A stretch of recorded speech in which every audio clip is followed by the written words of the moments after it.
আসসালামু আলাইকুম সম্মানিত ভিউয়ার্স, আজকে আপনাদের সাথে শেয়ার করব পকেট সিস্টেম বালিশ কভার কাটিং এবং সেলাই। মাত্র 1 গজ কাপড় দিয়ে দুটি বালিশের কভার কাটিং এবং সেলাই করে আপনাদের দেখাবো। সম্পূর্ণ ভিডিওটি দেখলে খুব সহজে কিন্তু শিখে নিতে পারবেন। তো দর্শক দেখেন, এখানে বেডশিটের কাপড় নিচে আমি 1 গজ পরিমাণ, এখানে কাপড়টা কিন্তু ডাবল আছে। তো আমি যেই সাইডে আছি এটা কিন্তু পায়ের সাইড, ঠিক আছে, এটা হলো পায়ের সাইড এবং এইদিকে দেখেন এইদিকে কিন্তু আটকানো অংশ, ঠিক আছে। তো এইভাবে কাপড়টা কিন্তু এখানে আছে ডাবল করে। তো বেডশিটের সাথে ম্যাচিং করে আমরা বালিশটা তৈরি করব। বেডশিটের সাইডে কিন্তু এই কাপড়টা থাকে, তো বালিশেও আমরা উপরের অংশে এই কাপড়টা রাখবো, ঠিক আছে। আপনারা চাইলে এই কাপড়টাও কিন্তু উপরে দিতে পারেন, ঠিক আছে। তো দেখেন আজকে আমি এই ডিজাইনটা উপরে দিব, এই জন্য কী করতে হবে, কাপড়টা এদিকে ঘুরিয়ে নিব, ঠিক আছে। তো দর্শক দেখেন, ভালো করে খেয়াল করেন, এইখানে কিন্তু ডাবল কাপড় আছে, দুইটা কাপড় আছে, দুইটা বালিশের কভার আমি একসাথে কাটিং করব, এই জন্য ডাবল করে কাপড়টা ভাঁজ করা আছে।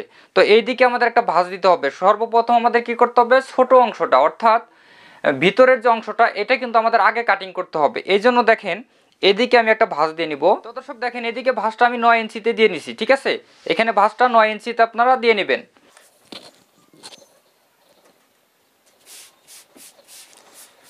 তো দর্শক দেখেন এখানে কাপড়টা কিন্তু এখানে আমি 9 ইঞ্চিতে ভাঁজটা দিয়ে নিছি। তো দিয়ে নেওয়ার পরে আমাদের কি করতে হবে, নিচে সেলাই মার্জিনের জন্য একটু কাপড় রেখে এখানে একটা দাগ দিয়ে নিতে হবে বা মার্জিন টেনে নিতে হবে। এখান থেকে বালিশের লম্বাটা দিতে হবে।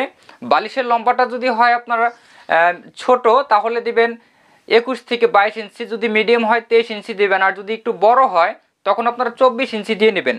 তো আজকে আমি বালিশের লম্বাটা দেব 23 ইঞ্চি পরিমাণ, ঠিক আছে, 23 ইঞ্চি। এখানে সোজা একটা মার্জিন করে নিতে হবে এবং সেলাইয়ের জন্য এখানে 1 ইঞ্চি কাপড় নিতে হবে, ঠিক আছে, 1 ইঞ্চি। তো দর্শক দেখেন এই পর্যায়ে কিন্তু আমাদের এখানে দাগ দেওয়া কমপ্লিট হয়ে গেছে। আর এইখানে যে আমি 9 ইঞ্চি নিছি, সেলাই করার সময় কিন্তু এখানে দেখেন 8.5 ইঞ্চি টিকবে, হাফ ইঞ্চি কিন্তু সেলাই চলে যাবে। অর্থাৎ বালিশের পাশে থাকবে হলো 17 ইঞ্চি আর লম্বাটা থাকবে 23 ইঞ্চি। এইভাবে বালিশটা আমরা প্রথমে কাটিং করে নিতেছি, ভালো করে খেয়াল করেন।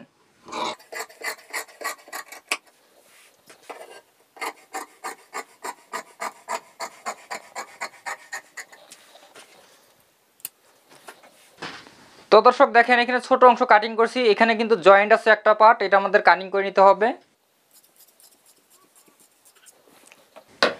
তো দর্শক দেখেন এখানে কিন্তু দুইটা পার্ট আমি কাটিং করে নিচ্ছি। এখন উপরের অংশটা অর্থাৎ বড় অংশটা আমাদের কাটিং করতে হবে। এই জন্য এখানে যে কাপড়টা দেখতেছেন ভালো করে খেয়াল করেন, এই যে কাপড়টা আছে এখানে ডাবল করে একটা ভাঁজ দিয়ে দিব এইভাবে, ঠিক আছে। তো এখানে ডাবল করে এইভাবে ভাঁজ করার পরে এই যে কাপড়টা আছে এই কাপড়টা জাস্ট এটার উপরে রাখবো। তো এই কাপড়টা রাখার নিয়মটা কি, ভালো করে খেয়াল করেন, এই দিকে একদম মেকআপ করে রাখতে হবে। এই সাইডে যতটুকু কাপড় থাকবে এই সাইডেও আমাদের অতটুকু নিতে হবে এবং এই দাগ থেকে এই সাইডেও ওই পরিমাণ কাপড়টাই আমাদের নিতে হবে।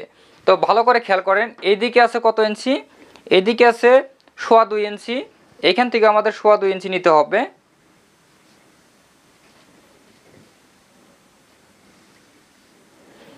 তো দেখেন এই পাশে যতটুকু আছে এই পাশেও ততটুকু নিব এবং এই দাগ থেকে এই দিকেও ওই পরিমাণে নিতে হবে, অর্থাৎ তিনটা সাইডে একই মাপে কাপড়টা আমাদের রাখতে হবে।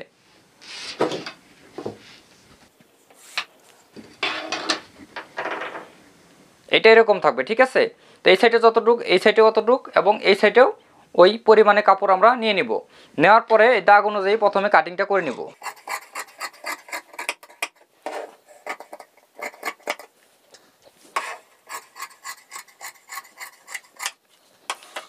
তো দর্শক দেখেন এখানে কিন্তু বালিশের অংশ আমি কাটিং করে নিচ্ছি। এখন আমাদের কি করতে হবে, পকেট কাটিং করতে হবে। পকেটটা আমরা কিভাবে দিব, এই যে এখান থেকে দেখেন এই যে এখানে যে কাপড়টা আছে এখান থেকে ভিতরের পাটের যে অংশ পাশে নিচ্ছি আমরা 9 ইঞ্চি, 9 দুগুণ 18 ইঞ্চি কাপড় আমরা এখান থেকে কাটিং করে নিব।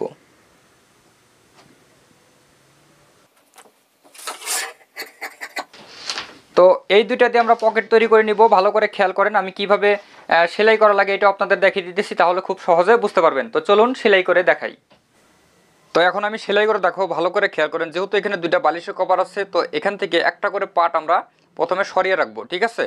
তো যেহেতু দুইটা বালিশ কভার তো একটা করে পার্ট আমরা এখানে নিয়ে নিব নেওয়ার পরে ভালো করে খেয়াল করেন, এই যে এখানে যে ছোটো পার্ট আছে এখানে আমরা একটা নিব। নেওয়ার পরে এই কাপড়টা এই একটা সাইড আমরা এইভাবে সুন্দর করে চিকন করে মুড়িয়ে সেলাই করে নেব। এই কাপড়ে কিন্তু বালিশটা আটক হয়ে থাকবে, আজকে বালিশে কভারে কোনো প্রকার ফিতা হবে না, বালিশটা এখানে আটক হয়ে থাকবে।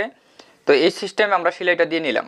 দেওয়ার পরে এইখানে দেখেন এই যে ছোটো যে একটা পার্ট আছে বালিশের কভারে, এখানে চিহ্ন অনুযায়ী আমরা ভাঁজ করে নেব। এখানে উপরে কিন্তু আমরা চিহ্ন করে নিয়েছিলাম, ঠিক আছে? চিহ্ন অনুযায়ী এইভাবে ভাঁজ করে নিতে হবে।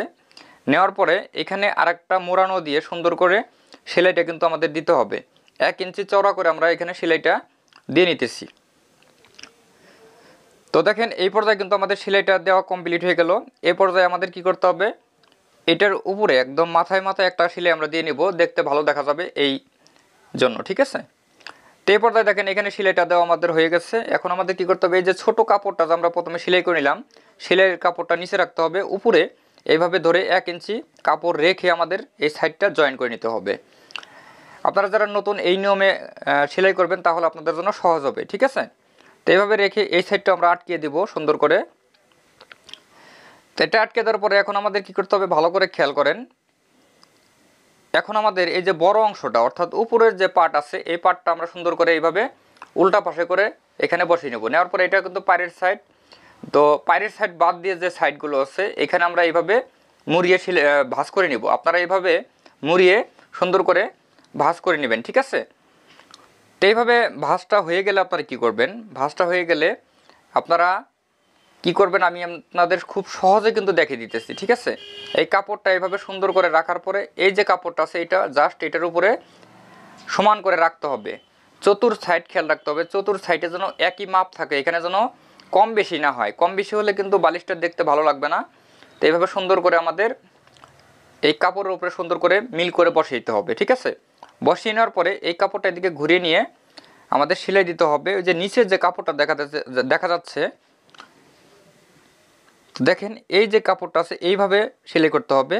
উপরের যে অংশটা আছে এটা যেন সেলাইটা না হয়, এটাই, ঠিক আছে? নিচের কাপড়টার সাথে আমরা সুন্দর করে এইভাবে মিল করে সেলাইটা দিয়ে নিব। এখানে কিন্তু ফাঁকা রাখতে হবে এটা, ঠিক আছে? এটার উপর দিয়ে সেলাই দিলে কিন্তু বালিশটা ঢোকানো যাবে না। তো এইভাবে এই সেলাইটা পর্যন্ত দেওয়ার পরে এখানে কোনা করতে হবে, ভালো করে খেয়াল করেন।